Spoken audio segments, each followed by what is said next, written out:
correta, andando conforme esta diretriz, conforme essa orientação.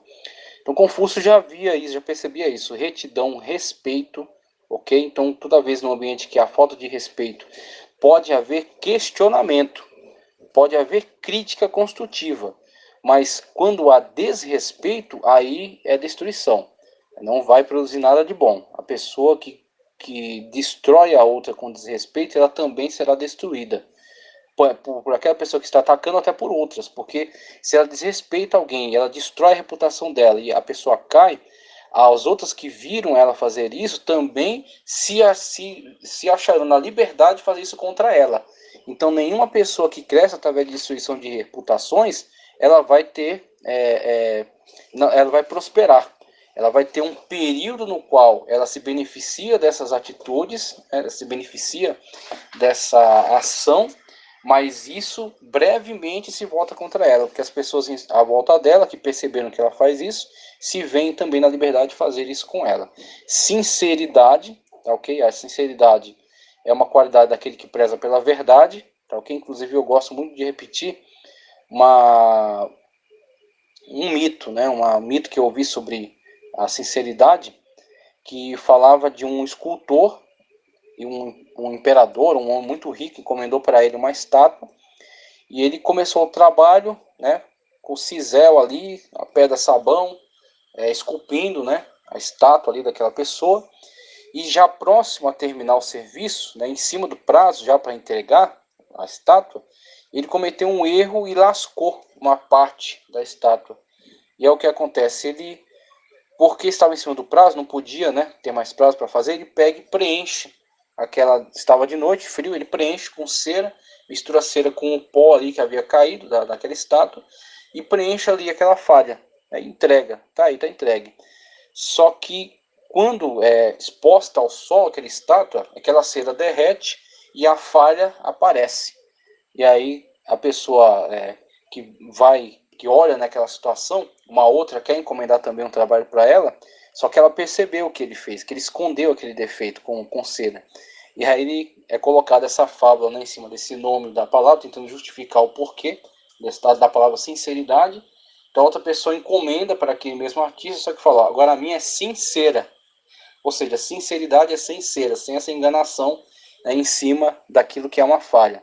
Então muitas das vezes, tudo que a gente quer é pôr uma máscara, né, e esconder os defeitos, mas isso não é eficaz, principalmente em relação a Deus e a nós mesmos.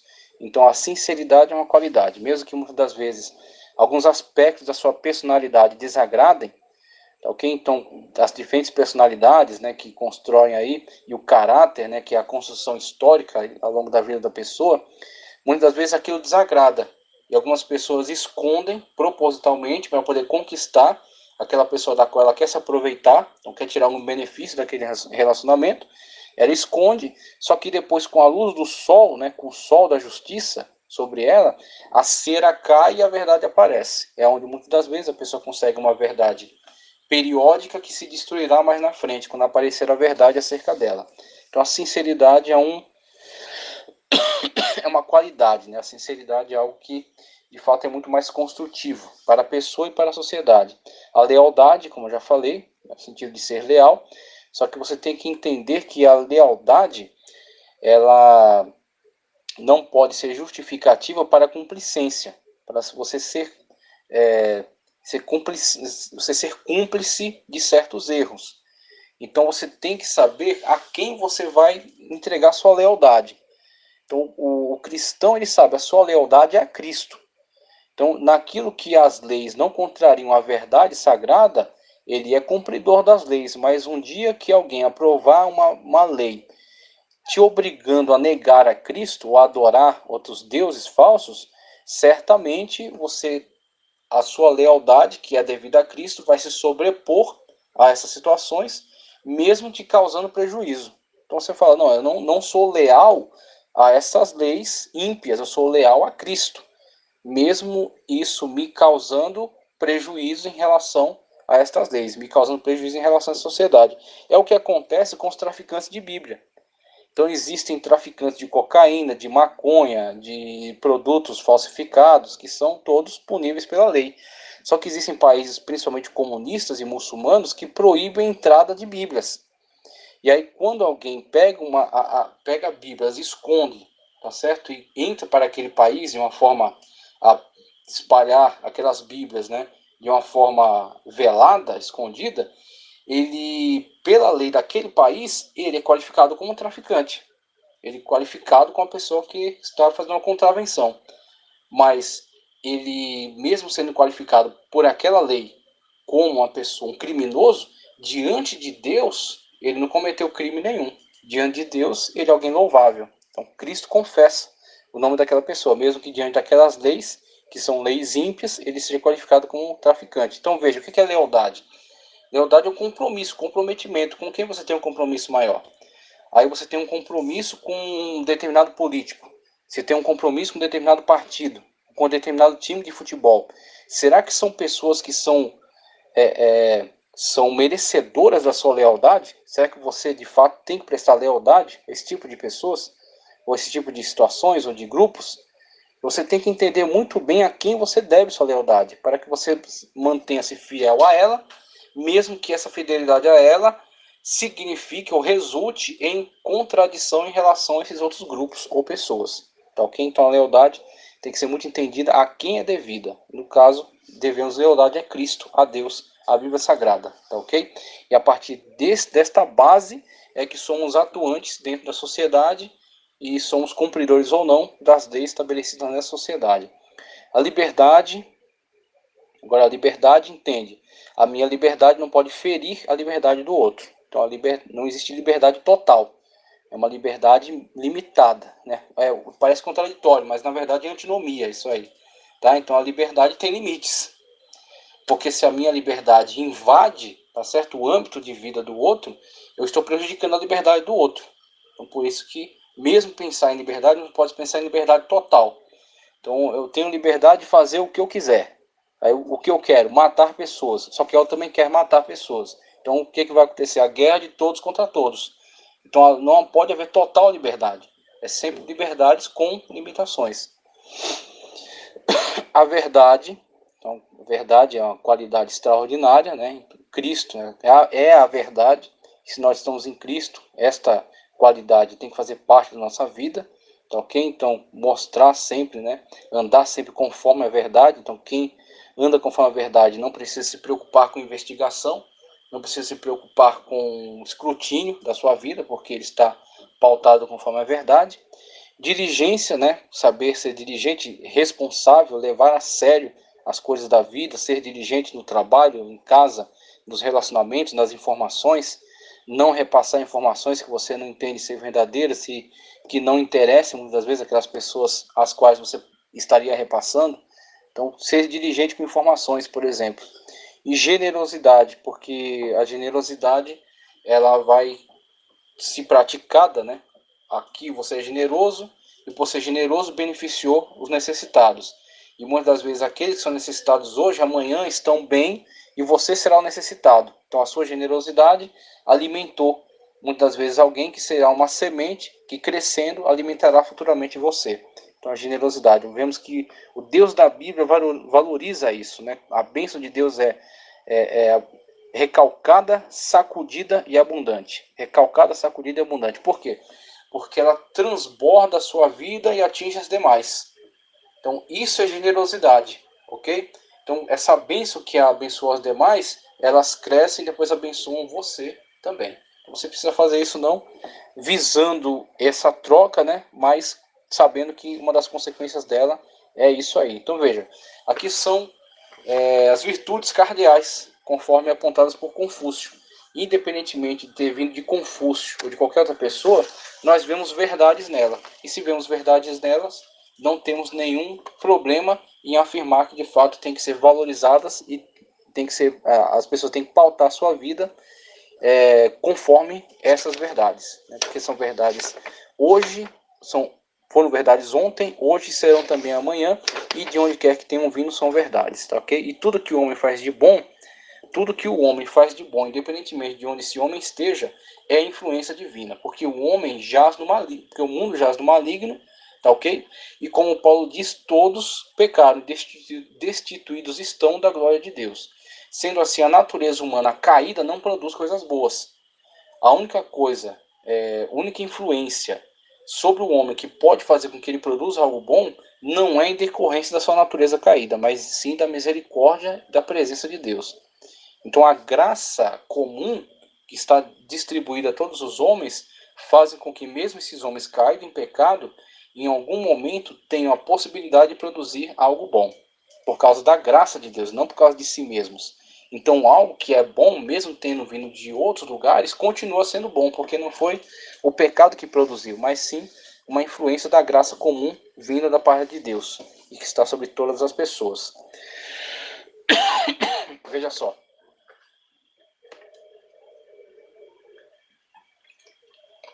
Passando aqui essa questão, né, de Confúcio e de modo geral dessa maturidade que temos que ter para analisar estas ideias, essas filosofias e ver nelas aquilo que é útil, aquilo que é bom, aquilo que é verdadeiro e aquilo que não é. Entramos aí pela questão da ética cristã medieval, agora trazendo, né, para o campo mesmo da ética cristã, agora na época medieval, na época antiga. Após 3 séculos de perseguição, finalmente a igreja triunfa sobre a perseguição que lhe fustigava cruelmente. Tudo isso começa com a conversão do primeiro imperador romano, Constantino, convertido ao cristianismo. Veja, convertido, não convertido, isso é uma questão muito dúbia, tá? O que vemos é o seguinte, a partir de algumas informações históricas. Vemos que em algum momento da história, informações de Eusébio de Cesareia, por exemplo, de Lactâncio também, vemos que em algum momento da história, Constantino, que estava aí na briga pelo poder junto a outros imperadores, junto a outros governantes da época, Roma estava dividida, tá ok? Então havia Roma do Oriente, Roma do Ocidente, e haviam alguns governantes aí a cargo desses setores do Império Romano, já estava enfrentando declínio, então foi reorganizado para uma tentativa de manter o Império, né? O Império não caísse diante de tantos ataques. Então foi divididas as repartições e dado alguns responsáveis. Um deles era Constantino, que alega ter tido uma visão. Então alega a ele, o cristianismo já estava difundido na época, o cristianismo já tinha sido perseguido e continuava sendo muito perseguido na época de Constantino, só que mesmo diante da perseguição eles estavam se multiplicando extraordinariamente, tanto que os romanos não viam mais como eliminar os cristãos, porque matavam os cristãos de tudo quanto é jeito, com as formas mais cruéis, né, formas requintadas de crueldade, e os cristãos estavam firmes na sua fé, e cada vez que um cristão desse, cada vez que se reuniam para esse morticínio, cada cristão que não negava sua fé até a morte era um testemunho poderoso para os demais que estavam ali vendo aquele espetáculo. Então muitas pessoas foram ganhas para Cristo não através de pregação, mas através da dor, do sofrimento dos mártires que foram fiéis até o fim, foram leais. Veja aí, né? A lealdade. Não negaram Cristo, mesmo diante das feras, mesmo diante de espada, mesmo diante do fogo, mesmo diante de decapitação, das maiores atrocidades. Eles continuavam fiéis a Cristo até o fim. E isso despertava nos outros cidadãos que estavam olhando aquele espetáculo uma curiosidade, uma... Eles ficavam perplexos, estupefatos, como alguém pode resistir e até o fim, né, sem negar este Deus que eles alegam, né, que é o Deus verdadeiro, e que eles não veem. E dizem, por que não negar? Mesmo que você depois retome o seu culto, mas por que não negar aqui? E aí, diante disso, eles viram algo que eles não tinham visto em momento algum da sua vida e em nenhuma das religiões falsas que estavam ali presentes em Roma da época. Nem no tradicionalismo romano, nem nos deuses do Olimpo, nem nos deuses egípcios, nem nos cultos de mistério que estavam chegando ali do Oriente, nem nos gnósticos, nas escolas, em nenhum lugar se via tal lealdade. Então os cristãos começaram a chamar a atenção para a sua atitude. E aí onde o cristianismo, mesmo diante desse grande perseguição, crescia extraordinariamente, assustadoramente para o Império Romano. E aí chega a situação na qual Constantino está em guerra com Maxêncio. E ele alega ter tido uma visão. Diz ele que apareceu um sinal no céu, uma cruz, e a voz que dizia: não vou lembrar a citação em latim agora, mas diz: por este signo vencereis. E a partir dessa visão, o que ele faz? Quando desperta, ele ordena que seus soldados pintem cruzes nos seus escudos e vai para a guerra. Ele vence a guerra com Maxêncio, tá ok? Ao vencer essa guerra, ele entende que ele foi beneficiado, ele alega ter sido beneficiado, né, por Deus, o Deus dos cristãos.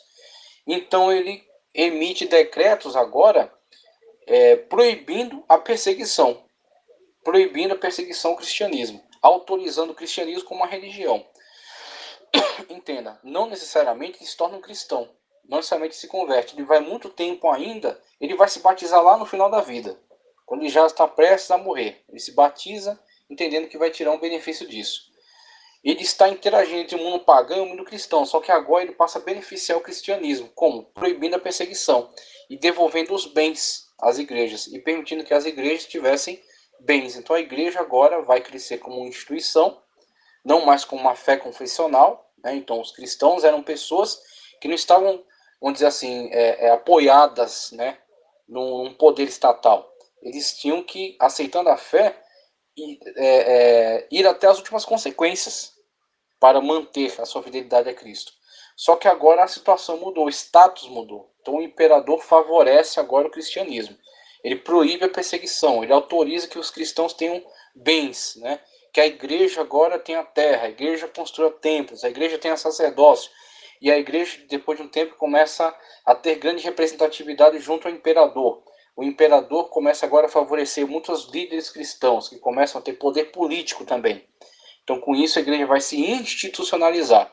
E quando Constantino morre, depois vem outros imperadores que são inexpressivos, chegando até o ponto em que um determinado líder da igreja, agora chamado Papa, então dão o nome desse líder na igreja do Ocidente, não do Oriente, mas do Ocidente, de Papa, ele passa a ter mais influência dentro do império do que o próprio imperador. Então, imperadores ineficazes, que não tinham mais poder político, não tinham mais poder militar, e a igreja começa a crescer como instituição, de modo que até certos povos bárbaros começam a se curvar diante da igreja. São evangelizados, são cristianizados, e a igreja passa a ter mais poder sobre esses povos bárbaros do que até o imperador ou o exército romano. E é aí onde vemos a igreja crescer como instituição. Tá, okay? Então, é aí onde vemos a interação de Constantino com o cristianismo. E depois dessa modificação pela qual passou o cristianismo, ele passa a ser não somente uma fé, mas uma instituição. Tá, okay? E aí, quando a Roma de fato cair, esse cristianismo institucionalizado, politizado, ele será o herdeiro de todo o caldo cultural grego e romano da época, que é onde ele vai ensinar os povos bárbaros, vai cristianizá-los e vai civilizá-los, e vai comunicar a eles tanto aquilo que havia sido preservado dentro da igreja de filosofia, quanto de direito romano. É onde vão surgir as nações da atualidade. Então, que elas vão ser, a igreja inclusive vai se autodenominar Igreja Católica, católica no latim universal, apostólica, não só porque eles se dizem vinculados aos apóstolos, mas porque ele entende que o Papa tenha poder apostólico, que o Papa inclusive possa produzir, tá certo? A fala, né, o discurso ou o texto produzido pelo Papa se torna agora uma lei. Okay? E mais para frente vão até alegar que é infalível, né?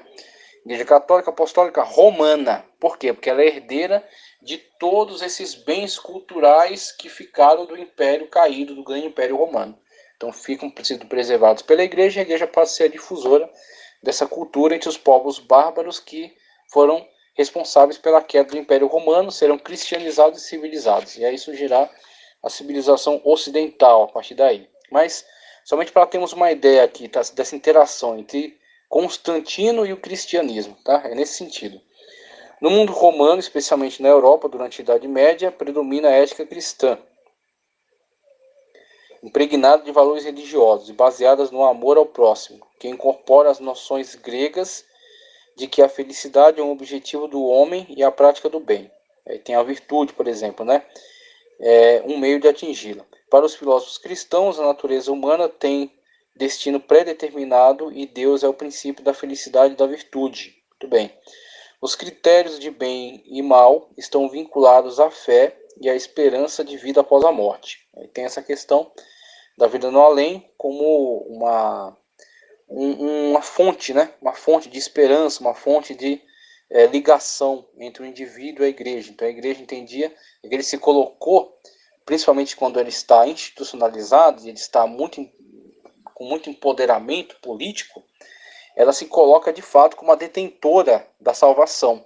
Que a salvação, não há salvação fora da Igreja Católica. Então esta é uma imagem, né, uma ideia que advém deste extremo empoderamento da Igreja nesse âmbito da Idade Média. Tá ok? Para os filósofos cristãos, que eu já li, o antigo regime de escravidão desaparece, dando lugar à servidão. E sobre essa base organiza-se a sociedade medieval, com um sistema de dependência de vassalagens que lhe confere um aspecto estratificado e hierárquico. Nessa sociedade, caracterizada também pela sua profunda fragmentação econômica e política, devido à existência de uma multidão de feudos, a religião garante certa unidade social, porque a política está na dependência dela e a igreja, como instituição que vela pela defesa da religião, exerce plenamente um poder espiritual e monopoliza toda a vida intelectual. A moral concreta, efetiva e a ética, como doutrina moral, estão impregnados também de um conteúdo religioso que encontramos em todas as manifestações da vida medieval. Muito bem. Então ele vai partir aqui da explicação, né, que eu acabei de trazer, do final da Era Antiga, com a queda do Império Romano e a entrada na época medieval. Você tem o Império Romano, ele centralizava todo o poder, né? Então ele tinha, durante a sua época áurea, o seu império se estendia por vastas regiões de terra, foi um dos maiores impérios do mundo, tirando aí de Gengis Khan, tá ok? Que atuou no Extremo Oriente, veio até o Oriente Médio, mas Roma teve um poder extraordinário, teve uma extensão territorial extraordinária, tá? Que abarcando a Europa, abarcando o Oriente Médio, o norte da África, tá? Então o Império Romano se estendia por todas essas regiões. Conforme ele vai sofrendo enfraquecimento nas suas fronteiras, ele se divide em setores, como eu já falei. Isso é uma solução temporária, porque após isso ainda haverão muitos imperadores ineficazes e haverá ainda muita chacina, muita disputa por poder. Então o cara sobe ao poder, mas existem ali diversas pessoas em volta dele que estão disputando por aquele mesmo poder, tramando contra ele. A República, né, aliás, o Senado, a Guarda Pretoriana, tá certo? Que é aqueles soldados de maior confiança, aquele pelotão que estava junto ao imperador, vão buscando, né, lutando pelo poder, estão fazendo conspirações constantes.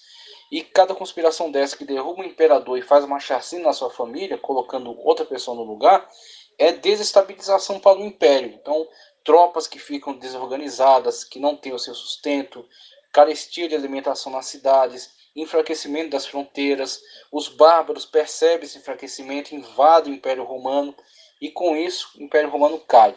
Cai do Império Romano, você tem um vácuo de poder, porque você tem os bárbaros, povos bárbaros, godos, visigodos, ostrogodos, hunos, os celtas que ainda existiam, né? Os germanos, então os vândalos. Você tem diversos povos bárbaros que não têm um sistema de governo, não tem uma cultura de governo, uma cultura de leis. Então eles têm e são muito divididos, fragmentados. Então é uma guerra constante entre eles, por tentativa de tomar território, se afirmar. Então, nesse âmbito de caos social, quando cai o Império Romano, a única instituição que resta e que é unificadora e que é detentora de toda essa cultura antiga é sim a Igreja Católica. A Igreja Católica, herdeira de toda essa cultura romana e grega, tá certo? E a cultura bíblica, né, a cultura judaico-cristã, através da Bíblia Sagrada, ela vai se encarregar de quê? De enviar os missionários para esses povos bárbaros, que vão lutar pelo evangelismo desses povos, logrando o êxito, tá certo? E vão começar a difundir então a cultura. Primeiro, obviamente, a cultura cristã. né, a cultura cristã, cristianizar esses povos e também, num nível de governo, comunicar o conteúdo cultural que a igreja havia se tornado herdeira, né, através dos livros que estavam preservando todo aquele conhecimento. Os livros que eram produzidos então nos mosteiros. Então você vai ter uma cristianização geral da população, tá ok? E também, além de uma cristianização, um desenvolvimento cultural das lideranças, formando então as primeiras aristocracias. E aí você tem desses diversos povos bárbaros, tá certo, que derrubaram o Império Romano e que disputavam entre si, você vai ver o surgimento dos feudos. Então, o feudalismo, que é um sistema fragmentado de governo, onde você tem cada feudo, tem lá o seu rei, tem a aristocracia, que são seus parentes, e tem o clero, que é exatamente a Igreja Católica, que lhe comunicou esse conhecimento cultural, né, que lhe cristianizou. Então você vai ter essas figuras de poder. Cada feudo, que era um pequeno país, tá certo? Aquele rei, quando consegue algum poder, ele domina alguns outros líderes em volta dele. Aí você tem o suzerano e os vassalos, tá ok? Então, eram pequenos reinos onde você vai ver surgir dos francos e dos gauleses surgem os franceses, tá certo?